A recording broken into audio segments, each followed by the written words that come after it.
এখন তো গ্রীষ্মকাল, গরম খুব বেশি। বাইরে রোদও খুব। এই সময়ে গাছগুলো খুব পানির অভাব বোধ করে। কারণ চটজলদি মাটি শুকিয়ে যায়। আর পোকামাকড়ও এই সময়ে আক্রমণ বেশি করে থাকে। এই সময়ে ফল গাছের যত্ন সঠিকভাবে না নিলে গাছ কিন্তু দুর্বল হয়ে যাবে। এর ফলে ফল ঝরে যেতে পারে। আবার গাছে নতুন ফুল-ফল আসার সম্ভাবনাও কমে যাবে। তাই এই সময়ে গাছের সঠিক পরিচর্যা নেয়া খুবই জরুরি। কি করবেন? সপ্তাহে ২-৩ বার ভালোভাবে গাছের গোড়ায় পানি দিন। আর একটু মাটিটা চেক করে দেখেন অন্তত ৪ থেকে ৬ ইঞ্চি মাটি যেন মানে উপর থেকে নিচের দিকে ৪ থেকে ৬ ইঞ্চি মাটি যেন একটু ভেজা থাকে। আর কখন পানি দিবেন? সকালে অথবা বিকালে পানি দিন। এতে কি হবে? পানি দ্রুত শুকাবে না। আর রোদের সময় পানি একদমই দিবেন না। ঠিক আছে? আরেকটি কাজ করবেন, গাছের গোড়ায় মালচিং করে দিবেন। অর্থাৎ আপনার এই শুকনো পাতা বা নারকেলের ছোবড়া এগুলো দিয়ে গাছের গোড়া যদি ঢেকে দেন চারদিকে, তাহলে সূর্যের তাপ সরাসরি মাটির উপর পড়বে না। যার ফলে মাটির আর্দ্রতা ঠিক থাকবে। মাটি শীতল থাকবে। গাছ আরাম বোধ করবে। এবার আসি গাছের সার বা পুষ্টি এগুলো কিভাবে কি করবেন? অবশ্যই জৈব সার দিবেন এই সময়ে। দিতে পারেন গোবর সার, কম্পোস্ট, ভার্মি কম্পোস্ট। আর প্রতিটা গাছে ২-৩ মুঠো করে দিয়ে দিন। তাহলেই হবে। আর এই গ্রীষ্মে ফল গাছকে শক্তিশালী রাখতে লাল পটাশ ও ডিএপি সার এগুলো অল্প পরিমাণে দিতে পারেন। লাল পটাশ ৫ গ্রাম বা ১ চা চামচের বেশি দিবেন না। তা আপনি ২০ দিনে ৩০ দিনে একবার, এর বেশি না। আর ডিএপি সার দিবেন আপনার টবের মাপ হিসাব করে। আপনার টবটি যদি ৮ ইঞ্চির হয়, তাহলে ডিএপি সারের ৮ টি দানা গুনে, গুনে মাটিতে পুঁতে দিবেন। তারপর অবশ্যই পানি দিতে হবে। কারণ পানি না দিলে ডিএপি সার কাজ করবে না। এটা কাজে করে যখন পানি দেয়া হয়। সুতরাং এই সার দেওয়ার পরে অবশ্যই পানি দিবেন। যদি আপনার টবটি ১০ ইঞ্চি হয়, তাহলে গুনে, গুনে ১০ টি ডিএপি সারের দানা দিবেন। এভাবে টবের হিসেবে ডিএপি সার আপনি দিবেন। এটাও আপনার ২০ দিনে ৩০ দিনে একবার দিলেই হয় এভাবে। আর এ সময়ে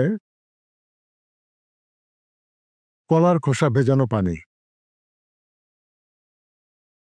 ২ দিন ভিজিয়ে রেখে দিতে পারেন। মানে দেবেন পেঁয়াজ, রসুনের খোসার পানি দিবেন ৭ দিন পর, পর। কলার খোসা, এটা থেকে গাছ বেশ কিছু দরকারি সার পেয়ে যাবে, পটাশ সহ। আর আপনার পেঁয়াজের খোসা, রসুনের খোসা এগুলো কিন্তু আপনার এই এগুলোতে কিন্তু সালফার আছে, যার ফলে আপনার মাটিটাকে আপনার ভালো রাখবে, ছত্রাক মুক্ত রাখবে, পোকামাকড় মুক্ত রাখতে সহায়তা করবে। আচ্ছা, এবার আসি পোকামাকড় ও রোগবালাই নিয়ে অল্প কথায়। এই গ্রীষ্মকালে পোকামাকড়ের আক্রমণ খুব বেশি হয়। যেমন ধরুন আপনার এই সাদামাছি, থ্রিপস, তারপরে আপনার লাল মাকড় বা মাইটস, এগুলো খুব বেশি আক্রমণ করে। আর প্রতিরোধমূলক ব্যবস্থা হিসেবে আপনি নিম তেল ১ চা চামচ অথবা ২ চা চামচ প্রতি লিটার পানির সঙ্গে মিশিয়ে বিকালে গাছে স্প্রে করবেন। দিনের অন্য সময় স্প্রে করবেন না। এই সময় গাছের উপকারী এই কীটপতঙ্গ এগুলো আসে। ঠিক আছে? তাই আপনি বিকেলে বা শেষ বিকেলে স্প্রে করবেন। তখনই কিন্তু গাছে এই ক্ষতিকর পোকামাকড়ের আনাগোনা বেশি হয়। তো বিকেলের দিকে করে দিবেন। নিম তেল যদি আপনার কাছে না থাকে, তাহলে আপনি এই রসুনের কোয়া, কয়েকটা রসুনের কোয়া সেঁচে নিবেন বা বেটে নিবেন। তারপর রসটা বের করে নিবেন।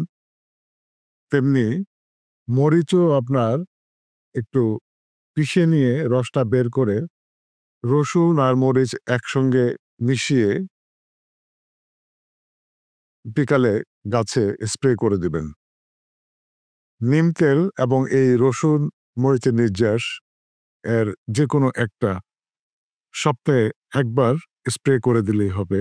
আর যদি পোকামাকড় দেখতে পান গাছে, তাহলে আপনার এই ৩ দিন ৪ দিন পর একবার করে দিবেন।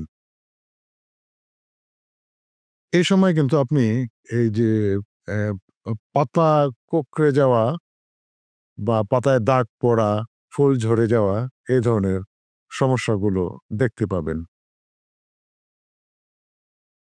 এই সমস্যাগুলো কিন্তু এই প্রচণ্ড রোদের জন্য, খুব বেশি তাপমাত্রার জন্য হতে পারে। মানে হয় আরকি। তাই এসব বিষয়ে একটু লক্ষ্য রাখবেন।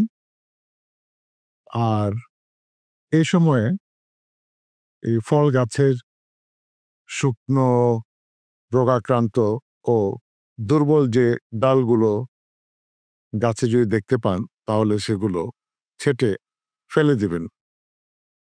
এতে গাছটা হালকা বোধ করবে। আর এই নতুন পাতা গজাতেও সহায়ক হবে। আর ফুল ফলের যত্নে কি করবেন? যদি দেখেন যে ফুল ঝরে পড়ছে, তাহলে বুঝবেন গাছটি স্ট্রেচে আছে। যদিও ফুল ঝরে পড়ার অন্য কারণ আছে, তবে এই গরম একটি কারণ। তাই এই সময়ে পর্যাপ্ত পানি দিতে হবে গাছে। আর ঘরোয়াভাবে তৈরি জৈব টনিক ব্যবহার করুন। আমি এ বিষয়ে ভিডিও দিয়েছি, সেগুলো একটু দেখুন। আর ফল বাড়ার সময়, মানে গুটি সেট হচ্ছে এরকম সময়ে গাছকে নাড়া দেওয়া, বা ধরেন কোনো কারণে গাছ একটু ঝাঁকি খেলো, বা এই সময়ে আপনার টব ধরে টানাটানি করা, বা টব এক জায়গা থেকে ধরে আরেক জায়গায় নিয়ে গেলেন, বা এই সময়ে অতিরিক্ত স্প্রে করা, হ্যাঁ? এগুলো বন্ধ রাখতে হবে। কারণ এগুলো থেকে গাছ স্ট্রেচে পড়ে যেতে পারে। আর যা করবেন উম টবের নিচে অবশ্যই পানি নিষ্কাশনের ব্যবস্থাটা ঠিক আছে কিনা এটা আরেকবার দেখে নিন। যদি নিষ্কাশন ঠিকভাবে হচ্ছে না দেখেন তাহলে একটু ঠিকঠাক করে দেন। কারণ অতিরিক্ত পানি যেন বের হয়ে যায় সেদিকটা অবশ্যই নিশ্চিত করতে হবে।